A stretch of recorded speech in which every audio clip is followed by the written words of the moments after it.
충격적인 소식이 전해졌습니다. 이 때문에 한국의 국방력이 퇴보하는 게 아니냐는 주장이 일각에서 제기됐습니다. 바로 대한민국의 대규모 공격 헬기 도입 사업이 전격 취소됐기 때문인데요. 지난 16일 국회 국방위원회에서 경항공모함 도입, 신형 조기경보 통제기 도입, F-35 성능 개량 등 여러 사업들의 예산이 크게 감액됐습니다. 특히 대형 공격 헬기 2차 사업의 경우 사업 예산이 전액 삭감됐는데요. 이로 인해 한국의 국방 계획이 크게 흔들릴 것이란 우려가 각계에서 쏟아지고 있습니다. 그런데 이는 어느 정도 예견된 일이었습니다. 단시간에 급격히 군을 증강하다 보니 절차를 제대로 밟아 예산을 짜지 못한 계획이 여럿 있었기 때문인데요. 앞에 언급한 내용만 들으신다면 이게 왜 날벼락이냐고 생각하실 겁니다. 그런데 사실이 그렇지 않습니다. 철저한 사업 타당성 조사를 통해 오히려 사업이 확대될 가능성이 더 커졌습니다. 한마디로 급하게 짠 대형 공격 헬기 2차 사업의 예산이 전액 삭감 후 추가 검증 작업을 거쳐 대폭 증액될 예정인데요. 그리고 이렇게 된다면 우리 군의 공격 헬기 전력은 정말 엄청난 규모로 성장하게 됩니다. 아파치를 보조할 경공격 헬기 LH의 수련까지 생각한다면 거의 300대에 가까운 공격 헬기 전력을 확보하게 되는데요. 이 정도 전력이면 단순 계산만으로도 단 1회 출격으로 북한의 모든 기갑 부대를 전멸시킬 수 있게 됩니다. 그러나 우리 한국군의 헬기 전력이 구체적으로 어떻게 강해지는지 아시는 분은 그리 많지 않습니다. 또한 한국의 공격 헬기가 얼마나 중요한지 모르시는 분들이 많으신데요. 그래서 준비했습니다. 오늘은 국방 예산이 크게 삭감했는데 오히려 우리의 국방력이 더 증가하는 이유에 대해 알아보겠습니다.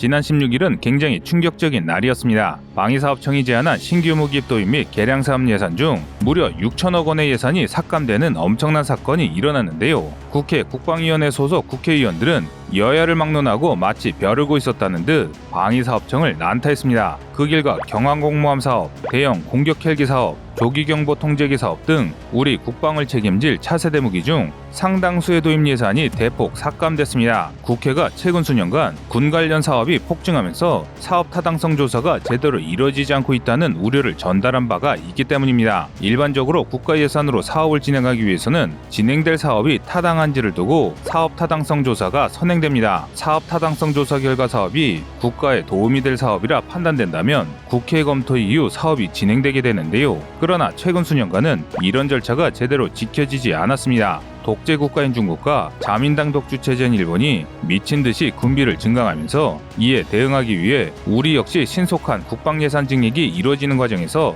사업 타당성 조사를 생략하는 경우가 많았습니다. 뿐만 아니라 몇몇 사업은 예산이 배정된 뒤에야 사업 타당성 조사를 하는 앞뒤가 바뀐 눈 가리고 아웅식의 대처를 하기도 했습니다. 그 결과 몇몇 사업이 주먹구구식으로 진행된다는 비판을 받기도 했는데요. 특히 논란이 됐던 사업은 조기경보기 2차 사업이었습니다. 4대를 일괄로 들여올 경우 2천억을 아낄 수 있지만 전력 공백을 우려한 우리 군이 2대 선도입을 주장하면서 국회와 군이 정면 충돌했는데요. 국회 국방위는 이번 예산안을 전액 삭감하면서 오히려 내년도에 4대를 일괄로 구입해 예산을 절약하면서 전력 증강을 강화하라고 우리 군에 권고했습니다. 핵심 국방 사업의 경우 최근 군비를 폭증시키고 있는 중국과 일본에 대응할 수 있어야 하기 때문에 신속성을 요구합니다. 당연히 사업 타당성을 체크할 만한 시간적 여유가 부족할 수밖에 없다는 것이 지금 동북아 정세입니다. 예를 들어 중국은 엉망진창 사업이라도 독재자의 의지만 있으면 중국의 무기 구매 사업은 진행이 가능합니다. 이곳은 공산당 일당 독재이며 최근에는 시진핑 1인 독재 체제를 확립해 상층부의 의지에 따라 국방 예산을 마음대로 집행할 수 있습니다. 이런 중국에 맞서 군비를 증강하고 예산을 집행하다 보면 아무래도 정석대로 예산을 요청하기 어려울 수밖에 없습니다. 당연한 말이지만 이 사실은 국회 역시 잘 알고 있습니다. 그래서 지난 수년간 절차를 지키라고 방위사업청과 군에 경고하면서도 꾸준히 예산을 통과시켜 왔는데요. 그러나 올해의 경우 사업 타당성 조사를 거치지 않은 일부 사업들의 예산 규모가 너무 크다 보니 국회가 개입한 겁니다. 그런데 뚜껑을 열어보니 오히려 군의 제안이 너무 빈약해 좀 더 규모를 키우라는 조언을 하기도 했는데요. 바꿔 말하면 지금은 급하게 예산을 요구하다가 반려된 사업이라도 사업 타당성 조사를 통해 추가 소요를 입증할 수 있다면 지금 진행 중인 사업 규모를 더 키우겠다는 것입니다. 예를 들어 이번에 관련 예산이 전액 삭감된 대형 공격 헬기 2차 사업은 원래 2022년부터 2028년까지 총 사업비 3조 1,800여 원을 투입해 36대의 AH-64의 아파치 가디언을 도입할 예정이었습니다. 그런데 36대는 최초 사업안의 48대에서 12대가 감소한 것이었습니다. 소요 검증 과정에서 제2작전 사령부에 배치할 12대 타당성을 인정받지 못했기 때문인데요. 그래서 일각에서는 이번 예산 삭감을 기회로 삼아 타당성을 인정받지 못했던 12대를 포함해 48대로 신규 소유를 제한해보자고 주장하고 있습니다. 만약 이들의 주장대로 48대의 아파치 헬기 도입이 성사된다면 우리 군은 총 80여대의 아파치를 보유하게 되는데요. 이렇게 되면 한참 퇴역 중인 MD-500을 대체할 LAH까지 포함한다면 우리 육군은 총합 300대에 달하는 막강한 공격 헬기 전력을 확보하게 됩니다. 공격 헬기는 적의 전차, 장갑차, 지상시설 등 지상 목표를 타격하는 전투 임무에 특화된 고기동 고화력 헬기를 말합니다. 주로 기관포, 로켓, 미사일로 중무정한 채 작전을 하며 장갑차나 일반 차량, 보병 등은 20-30mm 구경의 기관포로 제압하고 장갑이 두터운 전차 등의 중무장 기갑 장비나 잘 정비된 벙커를 타격할 때는 미사일을 사용합니다. 특히 전차를 중심으로 구성된 기갑 부대를 상대로 강력한 위력을 발휘하는데요. 이렇다 할 대공 장비가 없고 상부 장갑이 취약한 전차들은 공격 헬기를 방어할 방법이 전무합니다. 이에 더해 최근에 개발되는 공격 헬기는 레이더나 무인기를 이용해 산해 후사면에서 반대편에 있는 적의 기갑 부대를 미사일로 타격할 수 있어 더 압도적인 우위를 점할 수 있게 되는데요. 그래서 최신 공격 헬기는 단 한 기만 뜨더라도 수십 대의 전차와 장갑차로 구성된 기계화 대대를 전멸시킬 수 있습니다. 이번에 도입이 지연된 H-64의 경우 최대 16발의 헬파이어 미사일을 장비해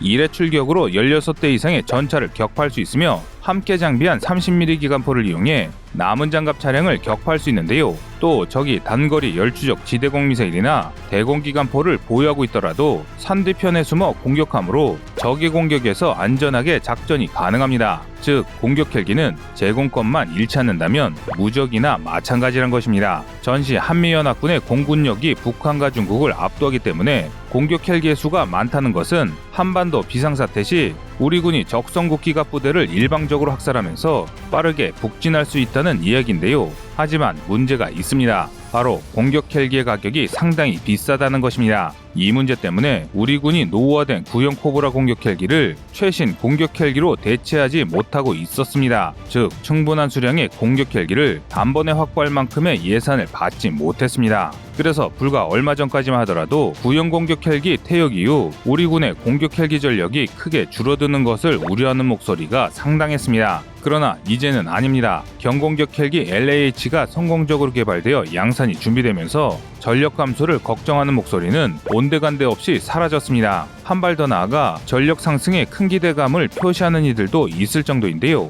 국산 경공격 헬기 LAH는 전장 12.7m, 전폭 3.9m, 전고 4.4m로 한 기당 출력이 1000마력 정도인 12 터보 샤프트 엔진 2기를 탑재한 경 공격 헬기입니다. 순항 속도 280km, 최고 속도 320km로 국군의 주력 공격 헬기인 AH-64 아파치와 함께 고속 기동을 수행할 수 있습니다. 또 2개의 파일런에 7발의 70mm 로켓을 장착한 로켓포드나 2발의 청검 공대지 미사일을 장비할 수 있는데요. 따라서 대전차 임무를 수행할 경우 1회 출격에 최대 4대의 적전차를 격파할 수 있습니다. 특히 청검 공대지 미사일은 최대 사거리 8km의 준 헬파이어급 미사일로 원거리에서 적을 제압할 수 있습니다. 또 발사 후 망각이 가능해 LAH의 생존성을 크게 올려줍니다. 일각에서는 LAH가 추가로 탑재할 수 있는 중량이 상당해 파일런당 청검 미사일 탑재량을 지금보다 2배로 늘리는 것도 가능하다고 보고 있는데요.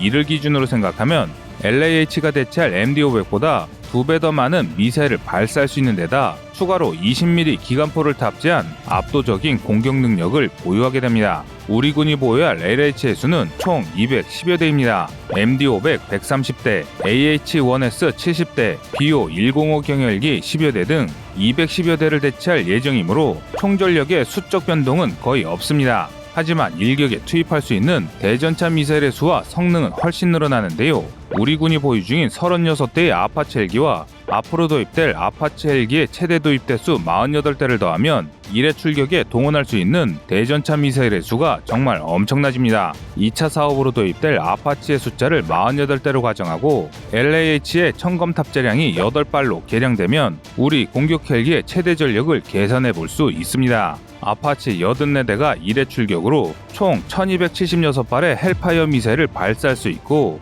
LAH 210대가 1회 출격으로 1680발을 일시에 운용할 수 있습니다. 이를 합산하면 총 3000여 발에 달하는데요. 두 공격 헬기에 탑재되는 20mm, 30mm 기관포에 탑재될 기관포탄까지 생각하면 단 1회 출격으로 북한의 모든 기갑부대를 전멸시키고도 남는 전력입니다. 심지어 전시에는 이에 더해 주한미군 소속 아파치 헬기 48대가 더해집니다. 산술상으로는 한미연합공군이 한반도 제공권만 잘 확보해준다면 두세 번 출격으로 북한은 물론 중국 기갑부대까지 쓸어버릴 수 있는 엄청난 전력이 되는 것입니다. 현재 거의 모든 테스트가 완료된 LAH는 2022년까지 모든 개발 과정을 마무리 짓고 본격적인 양산이 시작될 예정이며 2차 사업으로 도입될 AH-64 아파치는 늦어도 2028년이면 모두 도입될 예정입니다. 따라서 국군은 2030년이면 전 세계가 두려울 만한 가공할 만한 수준의 공격 헬기 전력을 완비하게 됩니다. 그런데 여기서 놀라운 것은 우리의 공격 헬기 전력은 이게 다가 아닙니다. 현재 카이는 LH의 유무인 복합체계 멈티를 도입하기 위해